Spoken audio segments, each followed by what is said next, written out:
পারে এই আগামী ৩৯ দিনের মধ্যে তাদের অর্থের প্রয়োজন তৈরি হবে, অর্থের যোগান লাগবে ব্যবসার জন্য। ঠিক আছে, ভুল কথাবার্তা বুধ কিন্তু মানুষকে বাক স্বাধীনতা দেয়।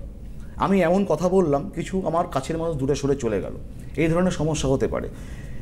নবম, কর্কট রাশির ক্ষেত্রে ভাগ্য বিপর্যয় কিন্তু হতে পারে এই নাচ দোষের কারণে। ভাগ্যহানি, অযথা ভাগ্য বিপর্যয়, একদম 11th আওয়ারে এসে ভাগ্য বিলম্বিত হতে পারে, হওয়া কাজ পণ্ডও হতে পারে। সপ্তমভাবে, সেখানে সপ্তম ভাব অর্থাৎ কন্যা রাশিতে কিছু পীড়া, দৈহিক পীড়া, ব্যাধি, কোনো স্নায়বিক সমস্যা দিতে পারে, এমনকি সম্পর্ক এবং দাম্পত্য সমস্যা, প্রণয় সমস্যাও কিন্তু দিতে পারে। এবং সপ্তম ভাব যেহেতু ব্যবসা দেখে, কন্যা রাশির সাপেক্ষে মীন রাশিতে যেহেতু নাচযোগ সৃষ্টি হচ্ছে, যারা ব্যবসা করছেন কন্যা রাশির জাতক অতিরিক্ত ঝুঁকি নেওয়া যাবে না, তাহলে কিন্তু বুমেরাং হয়ে যেতে পারে। 2 টাকা রোজগার করতে গেলে 12 টাকা খরচা হতে পারে। ঠিক আছে, আবার রাশিচক্রে যদি বুধ আপনার এই মুহূর্তে জন্মকালীন পাপগ্রহ মধ্যগত হয়, যদি নিচস্থ হয়, তাহলে কিন্তু আরও খারাপ। এবং বৃশ্চিক রাশির সাপেক্ষে পঞ্চমে বুধ এবং রাহুর নাচযোগ। উচ্চ বিদ্যার ক্ষেত্রে যারা আগামী দিন উচ্চ মাধ্যমিক আসছে, বোর্ড এক্সাম সামনে, নিট আসছে, দেখবেন এই 7ই মের মধ্যে কিন্তু হয়তো নিট আছে, খুব সম্ভবত 3 তারিখ না 4 তারিখ মে মাসে। পঞ্চমভাবে বৃশ্চিক রাশির জাতক জাতিকায় বুধ যেহেতু মানুষকে স্মৃতিশক্তি দেয়, ছাত্রছাত্রীদের জন্য বলছি, সেখানে কিন্তু শিক্ষাক্ষেত্রে বিড়ম্বনা হয়, ভুল সিদ্ধান্ত। উচ্চ মাধ্যমিকের পরে পড়াশোনা করবার দরকার কলা বিভাগ নিয়ে, অথচ এখন থেকে ভেবে রেখেছে সায়েন্স নিয়ে পড়বো, কদিন পরে ইমিডিয়েট রেকটিফিকেশনের প্রয়োজন আছে। পঞ্চমভাবে কিন্তু ভালো ফল দেবে না।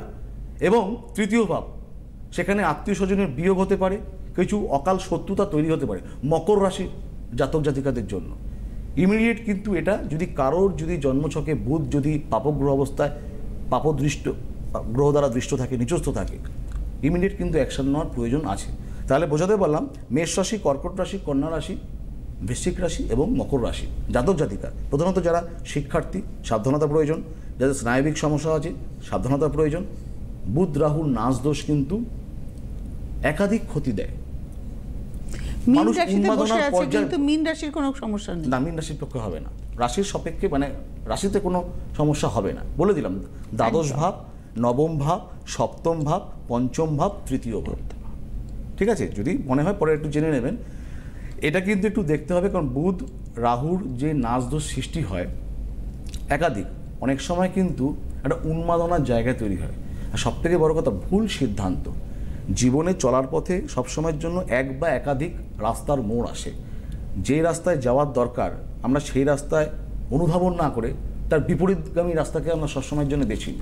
এটা কেন? এটা হচ্ছে বুধের কারকতা।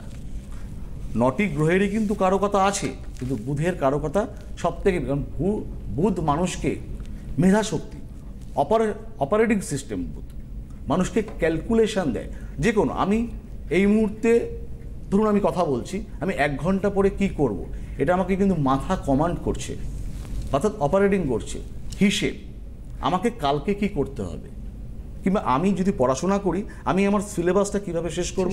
আমি যদি ব্যবসা করি, 10 টাকা আমার পুঁজি, সেই 10 টাকা পুঁজিকে কিভাবে আমি আমার ব্যবসায় বিকেন্দ্রীকরণ করব, সমস্ত কিছু বুধ কিন্তু নিয়ন্ত্রণ করে। তাই বুধ রাহুর যে নাচযোগ যেটা সৃষ্টি হচ্ছে, যাদের জন্মছকে জন্মকালীন বুধ খারাপ অবস্থায় আছে, অবশ্যই সাবধানতা নেওয়ার প্রয়োজন আছে। এবং যে রাশিগুলো বললাম সেগুলো কিন্তু সাবধানতা অবলম্বন করার প্রয়োজন আছে।